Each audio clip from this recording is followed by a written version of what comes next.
네. 정말 정보가 넘쳐나는 시대죠. 심지어 인공지능까지 점점 더 똑똑해지고 있고요. 이런 때일수록 어떻게 하면 이 많은 정보 속에서 진짜 중요한 걸 내 것으로 만들 수 있을까? 이런 고민 많이 하실 것 같아요. 게다가 하루 종일 스마트폰이나 모니터 보느라 눈 피곤하다 하시는 분들도 정말 많고요. 네, 맞습니다. 정보를 얻는 방식부터 시작해서 우리 몸, 특히 눈 건강까지 우리가 안다는 것과 관련된 모든 환경이 정말 빠르게 변하고 있어요. 네, 그래서 오늘은 이 두 가지 고민, 그러니까 깊이 있는 학습과 눈 건강, 이 두 가지를 함께 다룰 수 있는 좀 특별한 자료 두 가지를 준비했습니다. 네네. 하나는 일본의 저명한 뇌과학자죠. 모기 게니치로의 뇌과학자는 이렇게 책을 읽습니다. 라는 책이고요. 다른 하나는 안과 전문의 혼베 카즈히로의 100년 동안 이라는 눈 건강 비법서라고 할 수 있겠네요. 흥미로운 조합인데요. 뇌를 위한 독서법과 눈 건강법, 이 두 가지가 어떻게 연결될 수 있을지 궁금합니다. 그렇죠. 네, 이 두 책의 핵심을 좀 뽑아서 뇌를 최적으로 쓰는 독서법, 그리고 우리의 보는 능력을 지키는 눈 건강법이 어떻게 서로 영향을 주고받는지, 그래서 결국 우리 학습 능력이나 삶의 질을 어떻게 높일 수 있는지 오늘 좀 깊이 파헤쳐봤으면 합니다. 좋습니다. 단순 정보 요약을 넘어서 여러분의 그 지적 자산을 키우는 시간이 될 것 같네요. 네, 분명 그럴 겁니다. 좋아요. 그럼 바로 시작해보죠. 첫 번째 질문은 역시 이겁니다. 뇌과학자 책부터 좀 파고들어 볼 텐데요. 솔직히 요즘 궁금한 거 있으면 AI한테 물어보면 거의 다 알려주잖아요. 그렇죠. 바로바로 답이 나오죠. 네. 근데 왜 굳이 힘들게 시간 들여서 책을 읽어야 할까요? 그거 정말 핵심적인 질문이세요. AI, 물론 방대한 정보를 순식간에 쳐져주고 요약까지 해주죠. 엄청 편리합니다. 네, 편리하죠. 하지만 책 읽기는요, 단순히 정보를 이렇게 다운로드하는 행위가 아니에요. 책은 그 저자가 오랫동안 고민하고 또 직접 체화한 지식, 경험, 때로는 그 사람의 삶 자체랄까요? 그런 교양을 우리 몸 안으로 스며들게 하는 과정이거든요. 교양이 스며든다. 네, AI가 주는 그런 데이터 조각과는 좀 근본적으로 다르다고 할 수 있죠. 정보 습득을 넘어서 뭐랄까 더 나은 나를 만들어가는 과정인 셈입니다. 나를 만드는 과정이라 흥미롭네요. 그럼 뇌에는 구체적으로 어떤 일이 벌어지는 건가요? 책을 읽을 때요? 책 읽기는 뇌를 끊임없이 자극하고 아주 긍정적인 변화를 이끌어냅니다. 그 거울나라의 앨리스에 나오는 붉은 여왕 아시죠? 네, 알죠. 계속 달려야 하는. 맞아요. 여기서는 같은 곳에 머물러 있으려면 쉬지 않고 달려야 한다고 하잖아요. 지금 우리 시대가 딱 그런 것 같아요. 가만히 있으면 뒤처지는 게 아니라 현상 유지를 위해서라도 계속 달려야 하는 거죠. 독서가 바로 우리 뇌를 위한 달리기, 그러니까 끊임없는 단련인 셈입니다. 뇌를 계속 운동시키는 거죠. 그냥 가만히 두는 게 아니라 계속 운동을 시키는 거군요. 그렇죠. 그리고 더 흥미로운 점은요. 이 독서 습관이 뇌의 보상회로, 그러니까 도파민이 분비되는 회로를 자극한다는 거예요. 보상회로요? 네, 책을 읽는 행위 자체가 즐거움을 주고 이게 반복되면 뇌는 강화 학습 상태가 됩니다. 강화학습, 마치 게임처럼요. 약간 그런 면도 있죠. 그래서 읽는 행위 자체가 즐거워지는 거예요. 마치 운동을 꾸준히 하면 근육이 붙듯이 독서를 통해서 뇌 안에 정보가 오가는 고속도로가 뚫린다고 생각하시면 돼요. 뇌 안의 고속도로라? 네, 예를 들면 계획을 세우는 뇌의 사령탑 역할인 전두전야하고요. 기억이나 이해를 담당하는 뇌 도서관 같은 측두엽, 이 둘 사이의 연결이 강화되는 거죠. 아하. 그리고 정말 놀라운 건 책 내용을 나중에 구체적으로 다 기억하지 못해도 괜찮다는 거예요. 독서를 했던 그 경험 자체가 우리 무의식에 남아서요. 생각하는 방식이나 문제 해결 능력 같은 데 영향을 미친다는 겁니다. 와, 내용을 잊어버려도 경험은 남는다. 뇌를 단련시키고 정보 처리 속도까지 높인다니 단순히 지식 쌓는 것 이상의 의미가 분명 있네요. 그렇습니다. 그렇다면 독서가 구체적으로 어떤 능력들을 키워줄 수 있을까요? 여러 가지가 있는데요. 대표적으로는 역시 어휘력하고 문해력, 즉 글을 읽고 이해하는 능력이죠. 네, 기본이죠. 이게 단순히 말을 잘하는 수준을 넘어서요. 복잡한 개념을 정확히 파악하고 또 자기 생각을 논리적으로 표현하는 모든 지적 활동의 기초 체력이 됩니다. 생각의 기초 체력. 그렇죠. 그리고 다양한 분야의 책을 읽다 보면 서로 전혀 관련 없어 보이던 지식들이 어느 순간 머릿속에서 딱 연결되면서 창의적인 아이디어가 떠오르기도 하고요. 그런 경험 있죠. 유레카 같은. 맞아요. 마치 레고 블록이 많을수록 더 다양하고 멋진 작품을 만들 수 있는 것처럼 독서는 생각의 재료를 풍부하게 제공하는 정말 최고의 방법입니다. 이런 과정을 통해서 세상을 더 깊이 있게 이해하는 통찰력, 그러니까 센스나 판단력도 자연스럽게 길러지는 거고요. 생각의 근육을 키우는 거군요. 그런데 요즘 공감 능력의 중요성 이야기가 참 많잖아요. 다른 사람 마음을 이해하는 능력, 특히 소설 읽기가 여기에 도움이 된다는 말도 있던데요. 실제로 그런가요? 아, 네, 그렇습니다. 아주 중요한 포인트예요. 소설을 읽은 것은 어떻게 보면 타인의 삶을 살아보는 가장 안전하고 효과적인 방법 중 하나라고 할 수 있어요. 타인의 삶을 살아본다. 네. 이야기 속 인물의 감정선이나 생각의 흐름, 또 그들이 처한 상황, 과 선택들을 이렇게 따라가다 보면 자연스럽게 나라면 어땠을까 하고 다른 사람 입장에서 생각해보는 연습을 하게 되거든요. 이건 마치 마음의 시뮬레이션 같은 거죠. 마음의 시뮬레이션이라 흥미롭네요. 네, 실제로 여러 연구 결과들을 보면요. 소설을 즐겨 읽는 사람들이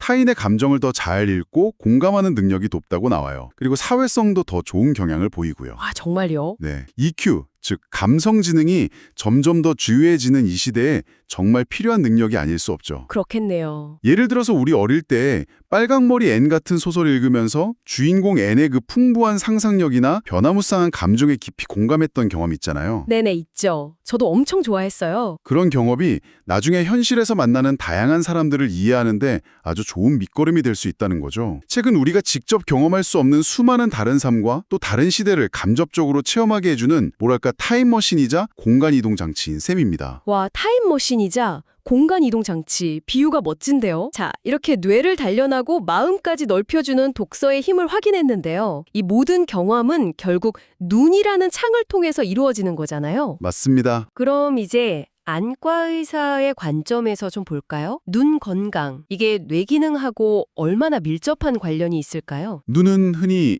제2의 뇌 또는 밖으로 드러난 뇌라고 불릴 정도로 뇌와 아주 직접적으로 연결된 중요한 기관입니다. 제2의 뇌? 네, 우리가 받아들이는 외부 정보의 약 80% 이상, 어떤 연구에서는 83%까지도 눈을 통해 들어온다고 하거든요. 80% 이상이요? 와, 엄청나네요. 그렇죠. 그러니 눈의 상태가 뇌 활동에 미치는 영향은 정말 지대하다고 할 수밖에 없습니다. 그래서 눈의 노화는 단순히 그냥 잘 안 보이네 하는 불편함을 넘어서 인지기능 저하와도 연결될 수 있다는 거예요. 인지기능 저하까지요? 네, 심지어 눈의 노화는 그냥 방치할 경우에는 치매 발병 위험까지 높일 수 있다는 연구 결과도 나오고 있습니다. 와, 이건 정말 심각하게 받아들여야겠네요. 많은 분들이 노안 때문에 가까운 글씨 보기가 힘들어지거나 아니면 스마트폰 때문에 만성적인 눈의 피로를 느끼실 텐데요. 네, 맞아요. 노화는 보통 40대 중반부터 수정체의 탄력이 떨어지면서 가까운 거리 초점 맞추기가 어려워지는 사실 자연스러운 현상이긴 합니다. 네, 자연스러운. 하지만 이 100년 동안의 저자인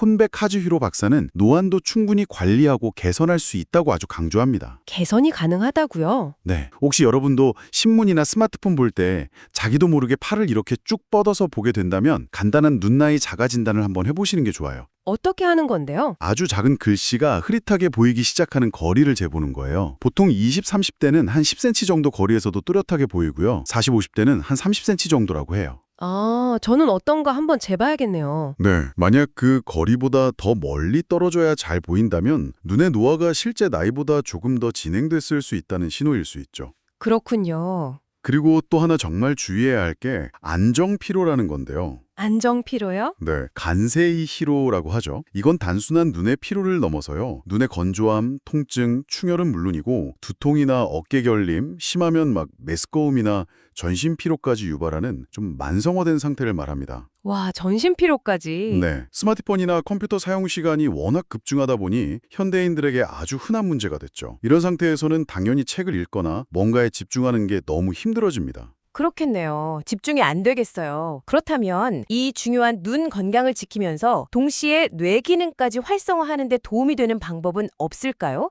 좀 일상에서 쉽게 따라할 수 있는 것들로요? 네. 당연히 있습니다. 거창한 것보다는 꾸준히 실천할 수 있는 간단한 습관들이 중요해요. 제가 몇 가지 핵심 원칙이랑 실천 방법을 좀 알려드릴게요. 네, 좋습니다. 첫째는요. 눈 근육의 유연성을 유지하는 것이 중요합니다. 눈도 근육이니까요. 눈 근육이요? 네, 가장 쉬운 방법은 초점 조절 능력을 키우는 거예요. 예를 들어서 잠깐 창밖 먼 곳의 간판이나 풍경을 한 5초 정도 봤다가 다시 가까운 곳의 책이나 스마트폰 글씨를 한 5초 보고 이걸 의식적으로 몇 번 반복하는 거죠. 아, 멀리 보고 가까이 보고. 네, 아주 간단하죠. 또 눈동자를 위아래 좌우로 부드럽게 움직이거나 원을 그리듯 이렇게 굴려주는 것도 눈 주변 근육을 풀어주는 데 도움이 많이 됩니다. 네네. 둘째는 혈액순환을 돕고 눈의 피로를 풀어주는 것입니다. 눈이 뻑뻑하고 피로할 때 있잖아요. 네, 자주 그렇죠. 그럴 때 따뜻한 물수건이나 시중에 파는 핫 아이 마스크 같은 걸 눈 위에 한 5분 정도 잠시 올려두는 것만으로도 즉각적으로 눈이 편안해지는 걸 느낄 수 있어요. 아, 그거 정말 시원하죠. 그렇죠. 그리고 눈 주변, 예를 들면 눈썹 안쪽 움푹 들어간 곳이나 관자놀이 부근을 손가락으로 가볍게 마사지하는 것도 혈액순환에 도움이 되고요. 중요한 건 너무 세게 누르지 말고 부드럽게 자극하는 겁니다. 부드럽게? 알겠습니다. 셋째는 올바른 생활 습관을 유지하는 것입니다. 이건 뭐 너무 당연한 얘기 같지만 정말 중요해요. 특히 자세. 자세요? 네, 목을 앞으로 쭉 빼는 거북목 자세 있잖아요. 이게 목이랑 어깨 근육을 긴장시켜서 머리랑 눈으로 가는 혈액순환을 방해합니다. 의식적으로 허리를 펴고 턱을 살짝 당기는 자세를 유지하는 게 좋아요. 아, 저도 모르게 자꾸 목이 나가는데 신경 써야겠네요. 네, 그리고 아무리 집중이 잘 되더라도요. 한 30분에서 50분 정도 작업했다면 반드시 5분이라도 좀 먼 곳을 보거나 눈을 감고 휴식을 취해야 합니다. 눈에게도 숨 쉴 시간을 주는 거죠. 30분에서 50분마다 5분 휴식 기억하겠습니다. 네, 그리고 낮에 햇볕 쬐면서 잠시 산책하거나 충분히 자는 것, 스트레스 관리하는 것, 이런 것도 당연히 중요하고요. 아, 그리고 외출할 때는 자외선 차단 기능이 있는 선글라스를 착용하는 습관도 장기적으로 보면 백내장 같은 질환 예방에 도움이 됩니다. 선글라스도 중요하군요. 네, 마지막으로